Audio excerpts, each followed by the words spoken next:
Hi everybody, Dr. Ashanti Carter here from blackdoctor.org, and we are here at the National Dental Association Conference.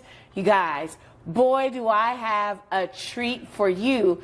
I am sitting next to Mr. Marcus Ware, the Executive Director of the National Dental Association. You see my smile, I look like an emoji. So he is the man here. So, Mr. Ware, introduce yourself to the people. All right, what's up, y'all? I'm Marcus Ware. As she said, I am the Executive Director of the National Dental Association, originally from Alabama, been in D.C. for the last 20 years, and just very proud to be in this role. Oh my goodness. Okay, so Marcus, being the ED of the NDA, what does that mean just with the mission of the National Dental Association, and where are you trying to take our group? Yeah, so I'll start off with a little sort of tidbit about what the National Dental Association even means, right?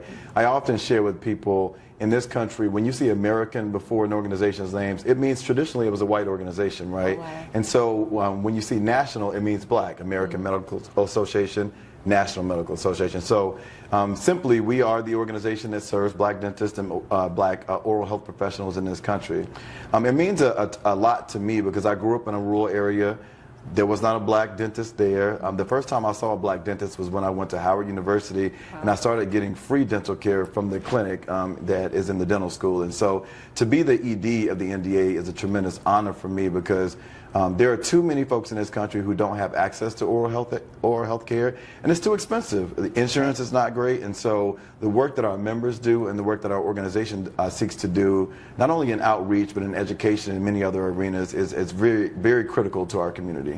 Right, I love that. I love that. So being the ED of the NDA, where do you see the future of dentistry going? You know, we have artificial intelligence, we have these new technologies and tools that the dentists are using. So what do you see as the future? Yeah, I mean, I see a future where everyone who needs access to oral health care has it, no matter whether they can pay and no matter what issues they're facing.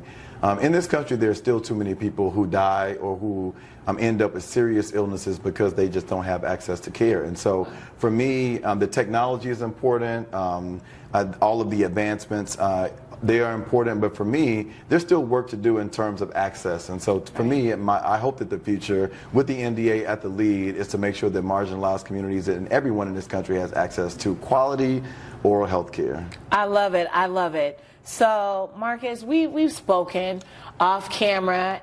Tell the people about your health because it speaks about resilience. Tell the people. Yeah, so I went to Howard Law School. Like, I'm not an oral health professional, and so people often ask me, why are you doing this? Like, why are you leading an organization that's primarily focused on healthcare?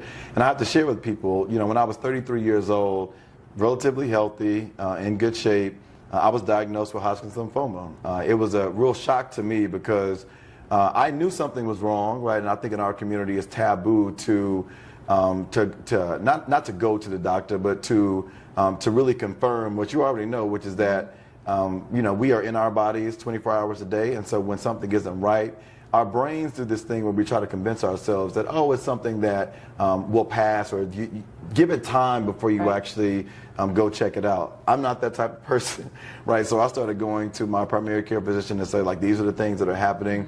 And I'll just give you sort of a quick story. I went to the doctor on Friday, and I won't tell you how much I weighed, but by the time I went on Tuesday, I lost 13 pounds. Wow. And it was interesting because the people at my job, like, saw me basically fading away. Wow. And there were times when I was in my office at work on the ground, you know, sweating like I don't know what's going on. And so for me, the journey of getting a diagnosis was about a month, right? I went to multiple doctor's visits. People, they didn't know what was going on. And finally, I did a virtual visit, actually, and the doctor, after hearing my symptoms, said, go to the hospital and don't leave until they tell you what's going on. Okay. Of course, she couldn't diagnose me with cancer over the phone, but based on my symptoms, I think she knew what was going on or what likely was happening. So I was diagnosed. It wasn't a very emotional experience for me. I'm very level-headed, and so I talked about the treatment options. They told me about the treatment options. I went through chemo, and it was successful, right? And I have used my own personal story to share with others because I find that there is a lack of knowledge about the different types of cancer. Right. When I shared with my mother that I had cancer, of course, she fell out. And I think a lot of people's reaction was that way because they assume that if you have cancer that you will die.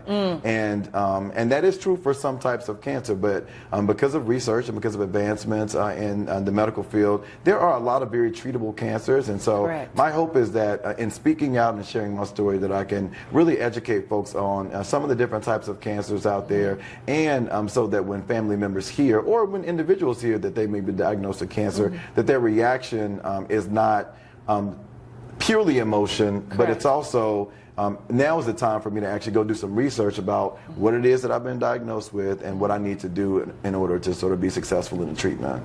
Wow, thank you for sharing your story. And like I was saying, it does speak to resilience because you said this happened when you were in law school.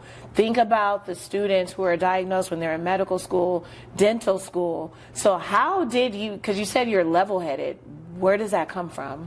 I think faith. I think for me, I grew up in the South. I'm a person of faith, and I know that there are some things that I don't control, right? And so for me, I will just share this, right? For me, my physical health at that moment was tenuous, right? But my mental health was probably in more jeopardy, right? Because when you are faced with a diagnosis like the one I received, I mean, you spend a lot of time in solitude thinking about a lot. And so I have a friend who actually was diagnosed with the same type of cancer as me a couple of years before me.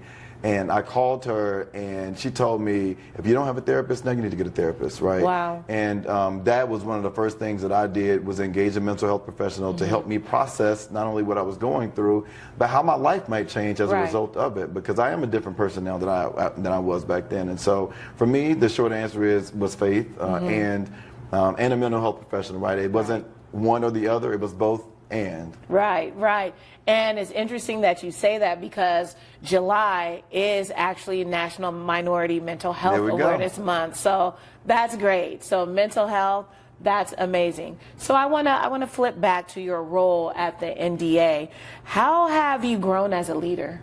Yeah, so one thing about membership associations is that we have to deal with a lot of people. Like our business is making sure that our members have what they need to be successful. And for many folks, that's different. I mean, they are dentists, so there are things that are common, like access to benefits, like insurance discounts, or making sure that they have the tools and resources to be able to serve their patients. But for me, I think the biggest learning has been that customer service is different in this arena, right? Customer service means that there are going to be often times where we don't know the answer to a question or query that one of our members has, but we're researchers and we're customer service support agents, and sometimes we are cheerleaders and sometimes we're therapists, right? Not licensed, but we are. Right. Sometimes people just want to talk about their experiences. And so for me, the importance of listening and the importance of preparing for sometimes the inevitable, which is that people will have crises and we might not be able to deal with them in the moment, but that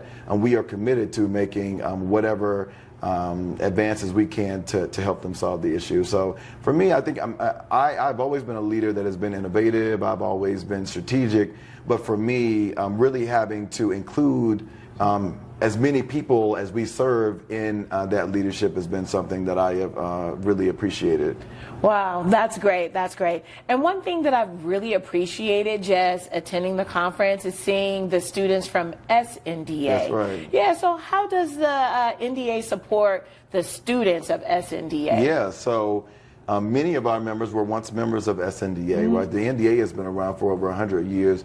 The SNDA has been around for about half that time, but it has grown into a phenomenal organization. Their leaders are amazing, and they are the future of dentistry. They're the future of oral health. So a couple of ways that we support them. The most obvious is mentorship, right? We connect with them. This event, being co-located, is a great opportunity for students and dentists to connect with each other. And I think that the mentorship is something that we need to continue to think about strategically, because this is a pretty complex issue, right? It's dentists mentoring each other, so more seasoned dentists interviewing newer dentists. It's dentists interviewing dental students. But I think the most critical piece is dental students and dentists reaching back even further to go to middle school and to high school, because there's data out there that shows that most folks who go into some of these careers, they know very early on that the desire is there, right, but the tools, access, and resources are what many people lack. And so I think the mentorship and that guidance is one of the most important things that we provide. But it's also really helping them transition into the profession, right? Dental students graduate and they, many of them go into residency. I mean, you know about residency, right, which is financially sometimes challenging. And so there are many ways that we try to support those SNDA students. I will admit that I think that we can do a better job of doing it. But I think that we, in the last couple of months, have done a lot to strengthen the relationship. And I am excited about the new leadership of SNDA, and I think we're going to do some great things together. I love it. I love it. And I believe you guys are too. So now it's time for The Real Tooth, our take on the real truth. All right. So, okay, Marcus, tell us something about yourself that we would never guess. Okay, so we are in Kansas City. Today is the third day of our conference, and in preparation for this conference, I saw Beyonce twice. You would not look at me and think that I was probably one of the biggest Beyonce fans on the face of the earth, but you know, Beyonce is an artist, but Beyonce to me is inspirational because if you've ever watched any of her documentaries or interviews, the drive and the that talent just doesn't come out of anywhere, right? It is hours and hours of practice and preparation. There is natural talent there, but I think that anyone who is doing anything in life can look to her as someone almost as a formula for how you're successful. So she was in Washington, D.C., and I was lucky enough to see her twice from two different vantage points. And so I normally would never see a concert twice, but I was really thrilled that I got to witness it from, you know, two different perspectives. And so that's something you wouldn't know about me, but I'm telling you now, Beehive is right here. I love it. I love it. Oh, my goodness. I love this.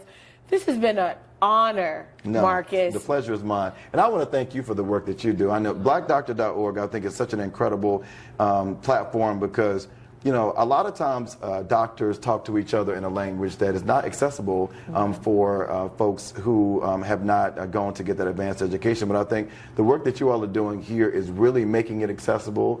And so I just want to thank you and your team for the work that you all are doing. Oh, of course, the pleasure is ours because at BDO, we are a trusted name in healthcare, and that includes oral healthcare because you've said, what? Oral healthcare? It starts in the mouth, you guys. It starts in the mouth. So thank you, Marcus, for joining me. Thank you so much. All right. Okay, you guys. Peace out. See you later.